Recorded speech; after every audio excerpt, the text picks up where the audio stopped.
Well, Arsenal have gone ahead to win another beautiful game of football today as they beat Newcastle by 2-0. It was really a hard-fought win with a clean sheet kept, lots of positives into this season, and this brings Arsenal to having played their 35th game of the season.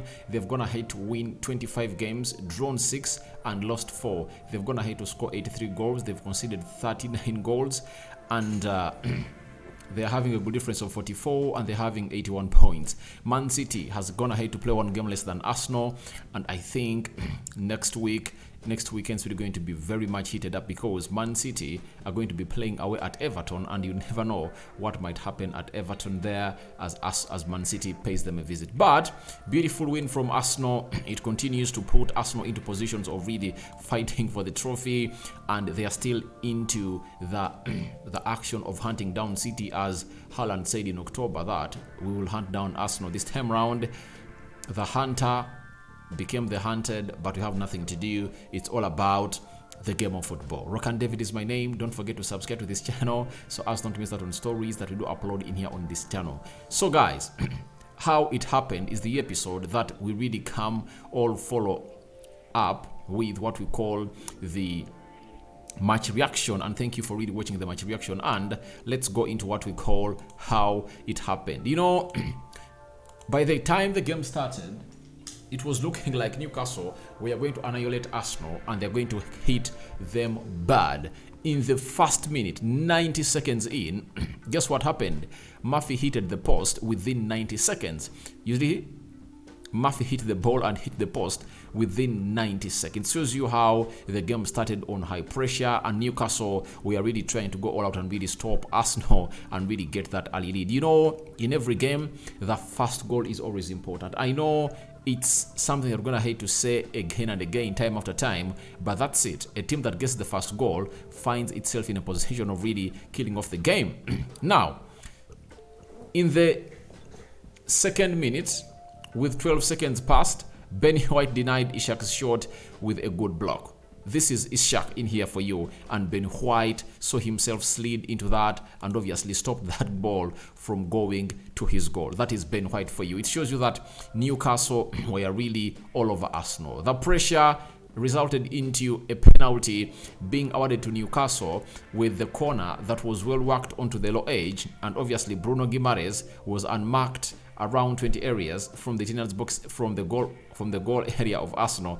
He hit it, and obviously it struck the thigh of Jakub Kivior, and then it tried to hit or slip by his hand, and the referee pointed into the penalty in there for you. But after going into what we call the VAR checkup on the side monitors, the penalty appeal was really ruled out, and Arsenal regained their level game. That was 0-0 by then. That was around the 8th minute and 28 seconds passed. That is how the first 9 minutes of the game really went, and it was going all the way to the side of Newcastle. But Arsenal's first attack was made into the 14th minute, as you see there for you, and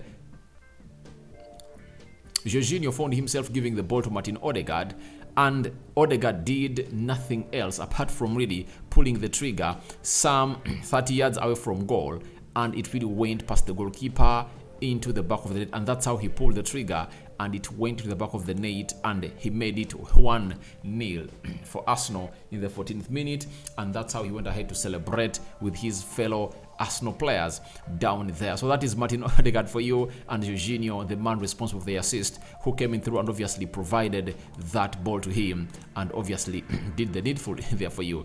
Then after that goal from Odegaard, 6 minutes later, Odegaard releases Martinelli, and Martinelli was denied by Nick Pope. And I think the player that really faced the goalkeeper of Newcastle most was Gabriel Martinelli, because he was fed in very many times.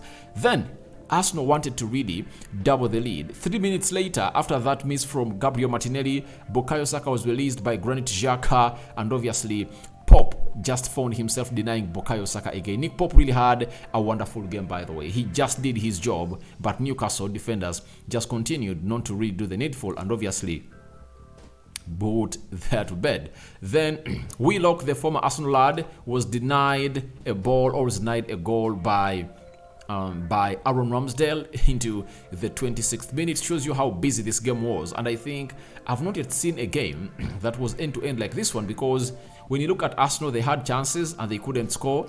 Even Newcastle had chances and they couldn't score. So it shows you that Arsenal really had a very good game. But I think Jakub Kivio's slide just puts Willock into out of position from concentration of really curling that ball into the top corner, because I think he was going in for the top corner, but the slide that Jakub Kivio makes it easy to go into the vicinity of Aaron Ramsdale, and Aaron Ramsdale denies Joe Willock in the 26th minute. Then towards the end of the first half, guess what happens? Bukayo Saka is clipped by Bruno Guimaraes, as you see there, and his boot gets out of his left foot and he goes down and rolls. But it was a very good counter-attack by Arsenal. I believe the clipping of Bukayo Saka really failed Arsenal to be having enough numbers, and that's why you saw to it that Arsenal just went ahead to play negative instead of proceeding to go ahead and redo the needful in the final third, because Bukayo Saka was the man leading that counter-attack. That was in the 43rd minute, and obviously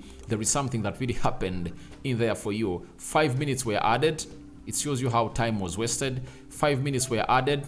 Martin Odegaard faced Nick Pope, and again Nick Pope denied Martin Odegaard from really doing the needful, and obviously it was another huge save that prevented this game of football from going to half time when it's 2 goals of Arsenal and 0 Newcastle. That is Martin Odegaard, and that's how he was really found himself into a position of really not scoring and putting Arsenal ahead. So in the second half, no sooner had we returned than a cross was brought in, and obviously I think it was, is it Willock headed that ball, and obviously even Aaron Ramsdale couldn't come close to it, and it was denied, or it rattled off the bottom post, and it came back into play. Zinchenko brushed it out and it went into, was it a corner? I think it was a goal kick. That's it. Then after that, 2 minutes later,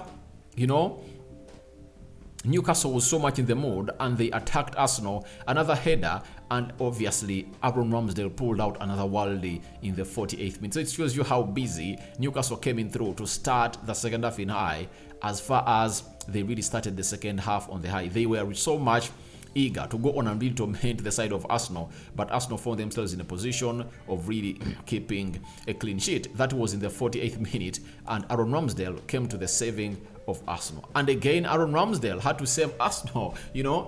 Very many shots were directed to Aaron Ramsdale at the beginning of the second half, but he was obviously available to keep the win for a team of Arsenal, and he kept a clean sheet today. And obviously 4 minutes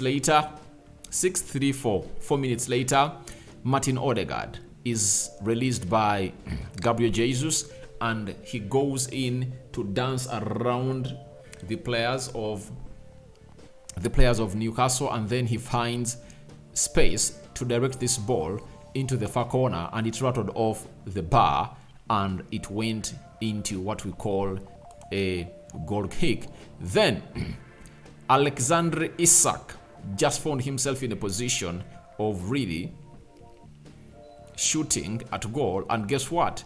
Granit Xhaka just slid here and obviously blocked his shot from really going to the back of the net, and shows you how good Granit Xhaka was on the day. Now 71 minute, obviously Martinelli goes towards the byline and does a cutback, and obviously you see this guy known as Shear just gets the ball into the back of the net to make it 2-0 for Arsenal.